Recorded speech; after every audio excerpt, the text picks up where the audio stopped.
আসসালামু আলাইকুম, আশা করি সকলে ভালো আছেন। Welcome from electrical online solution. আজকের ভিডিওর আলোচ্য বিষয় হচ্ছে ফ্রিজ কেনার সময় কোন কোন বিষয় দেখে ফ্রিজ কিনবেন। একটি পরিবারের জন্য ফ্রিজ অত্যন্ত গুরুত্বপূর্ণ একটি জিনিস।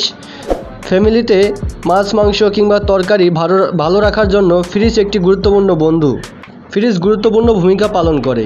এই গুরুত্বপূর্ণ বস্তুটি যখন আপনি বাজারে কোনো রকমের যাচাই বাছাই না করে কিনে নিয়ে আসেন, তখন দেখা যায় কিছুদিন পরে এই ফ্রিজটি নষ্ট হয়ে যায়। বেশি দিন এই ফ্রিজটি সার্ভিস দিতে পারে না। সেজন্য ফ্রিজ কেনার সময় এর কিছু দিক নির্দেশনা আছে, এগুলো দেখে বুঝে কিনতে হয়, তাহলে আপনার ফ্রিজটি লং টাইম সার্ভিস দিতে পারে। এজন্য আজকের ভিডিওতে আলোচনা করব কোন কোন বিষয় দেখে ফ্রিজ কিনলে আপনারা ফ্রিজ থেকে ভালো সার্ভিস পাবেন।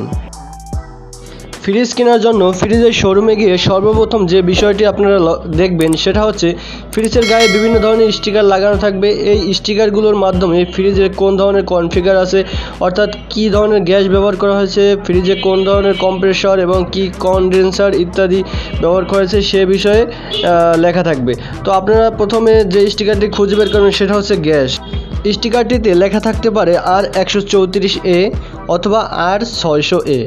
মনে রাখবেন R134A গ্যাসটি অনেক পুরনো গ্যাস, অনেক আগের গ্যাস, এবং এই গ্যাসটি অনেক ভারী, যার কারণে যে ফ্রিজে R134A গ্যাসটি ব্যবহার করা হয়েছে সেই ফ্রিজটা ঠান্ডা হতে কিছুটা সময় বেশি লাগবে। আর কিছুটা সময় বেশি যদি লাগে ফ্রিজ ঠান্ডা হতে, সেক্ষেত্রে বিদ্যুৎ বিলটা বেশি আসবে, কেননা ফ্রিজটা ঠান্ডা করার জন্য আপনার কম্প্রেসরটা বেশি সময় চালু রাখতে হয়, সেজন্য ফ্রিজের বিদ্যুৎ বিলটা বেশি আসবে। এবার R600A গ্যাসটির কথা যদি বলি, R600A গ্যাসটি হালকা একটি গ্যাস। R600A ব্যবহৃত ফ্রিজ খুব অল্প সময়ে ঠান্ডা হয়ে যায়, এজন্য কম্প্রেসরকে বেশি সময় ধরে চলতে হয় না, যার কারণে বিদ্যুৎ বিল কম আসে।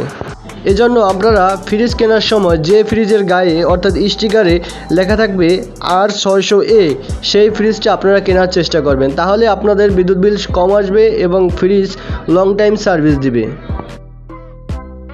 এরপরে আপনারা যে বিষয়টি লক্ষ্য করবেন সেটা হচ্ছে কনডেন্সার।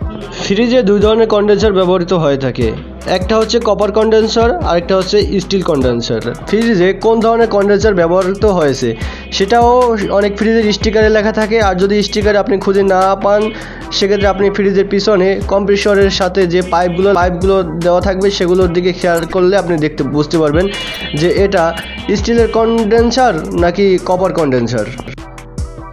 ফ্রিজের কম্প্রেসর যখন চালু থাকে তখন এই কম্প্রেসর এবং কনডেন্সারের ভিতর থেকে অত্যধিক চাপে গ্যাস সার্কুলেটেড হয়ে থাকে, যার কারণে ফ্রিজ ঠান্ডা হয়। এখন কপার কনডেন্সারের ফ্রিজ খুব তাড়াতাড়ি ঠান্ডা হয় এবং স্টিলের কনডেন্সার ব্যবহৃত ফ্রিজটা একটু দেরিতে ঠান্ডা হয়। এবং কপার কনডেন্সার ব্যবহৃত ফ্রিজের লিক হওয়ার সম্ভাবনা কম থাকে, অর্থাৎ কপার কনডেন্সার লিক খুব কম হয় এবং স্টিলের কনডেন্সারের লিক হওয়ার সম্ভাবনা বেশি থাকে। তাই আপনারা যে ফ্রিজে কপার কনডেন্সার ব্যবহৃত হয়েছে সেই ফ্রিজটা কেনার চেষ্টা করবেন, এতে করে আপনার বিদ্যুৎ বিলটাও কম আসবে, যেহেতু খুব তাড়াতাড়ি ঠান্ডা হয়। ফ্রিজের এরপরে যে বিষয়টি লক্ষ্য করবেন সেটা হচ্ছে কম্প্রেসর। ফ্রিজের পিছনের দিকে যদি আপনারা দেখেন সেক্ষেত্রে দেখতে পাবেন নিচের দিকে একটা গোল কালো রঙের একটা মেশিন আছে, এটাকে বলা হয় কম্প্রেসর। এখন এই কম্প্রেসর ভিতরে একটি কয়েল থাকে, আপনাকে দেখতে হবে কম্প্রেসরের এই কয়েলটি কপার দ্বারা ওয়াইন্ডিং করা নাকি অ্যালুমিনিয়াম দ্বারা ওয়াইন্ডিং করা। এটা আপনি কিভাবে দেখবেন? এটা দেখার জন্য ফ্রিজের যে স্পেসিফিক বইটি আছে সে বইয়ের মধ্যে লেখা থাকবে, অথবা আপনারা অনলাইনে যে ফ্রিজটি কিনতে চান সে ফ্রিজটা অনলাইনে মডেলটি লিখে সার্চ করলে আপনারা দেখতে পারবেন এই ফ্রিজের কম্প্রেসরটি কী দিয়ে ওয়াইন্ডিং করা হয়েছে। যে ফ্রিজের কম্প্রেসর কপার দ্বারা ওয়াইন্ডিং করা সেই কম্প্রেসরটি অত্যধিক টেকসই থাকে এবং ফ্রিজের কম্প্রেসরটি নষ্ট হওয়ার সম্ভাবনা খুবই কম এবং কম্প্রেসরটি ঠান্ডা থাকে। আর অ্যালুমিনিয়াম ব্যবহৃত কম্প্রেসরটি নষ্ট হওয়ার সম্ভাবনা বেশি থাকে, পুড়ে যাওয়ার সম্ভাবনা বেশি থাকে, বিদ্যুৎ বিল বেশি আসে। কপার ব্যবহৃত কম্প্রেসর বিদ্যুৎ বিল কম আসে। তবে কপার ব্যবহৃত কম্প্রেসর এবং কপার ব্যবহৃত কনডেন্সারের ফ্রিজের দাম তুলনামূলকভাবে একটু বেশি থাকে। এরপরে যে বিষয়টি লক্ষ্য করব সেটা হচ্ছে ভোল্টেজ স্টেবিলাইজার। আমরা অনেকে ফ্রিজ কেনার পরে ভোল্টেজ স্টেবিলাইজার মেশিনটা কিনে থাকি। ভোল্টেজ স্টেবিলাইজার মেশিনটি কেনার উদ্দেশ্য হচ্ছে আমাদের অনেক সময় দেখা যায় ভোল্টেজ আপ ডাউন করতে থাকে, তো আপ ডাউন হলে যে কোনো জিনিসের জন্যই এই আপ ডাউন ভোল্টেজটা ক্ষতিকারক, এতে করে কম্পোনেন্ট নষ্ট হয়ে যাওয়ার সম্ভাবনা বেশি থাকে।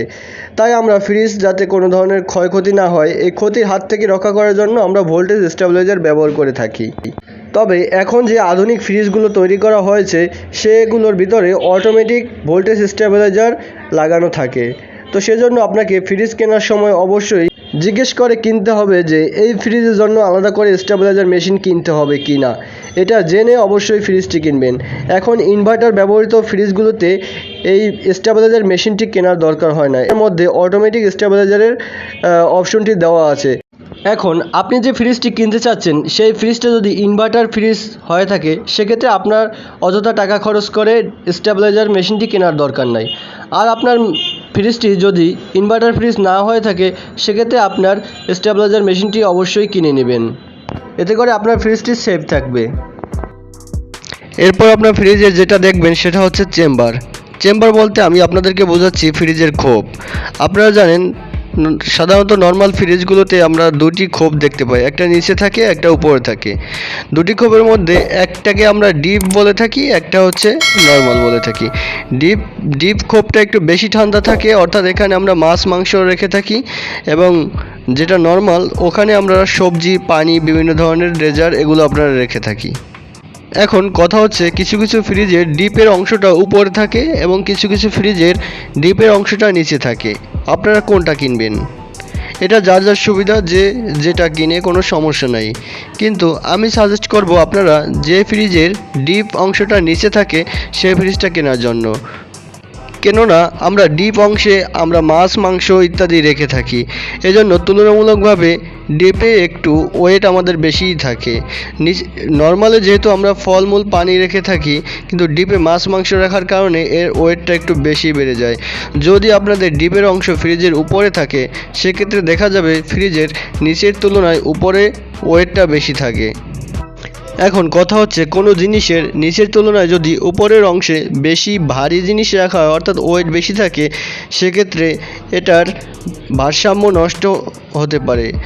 কেননা আপনার বাসায় যদি কোনো বাচ্চা থাকে সেক্ষেত্রে তারা যখন খেলাধুলা করবে তখন এই ফ্রিজের গায়ে ধাক্কা লাগলে ফ্রিজটি পড়ে যাওয়ার সম্ভাবনা থাকে। তো সেজন্য যে ফ্রিজটার নিচের অংশে ডিপ অংশ থাকে সেই ফ্রিজটা কেনার চেষ্টা করবেন।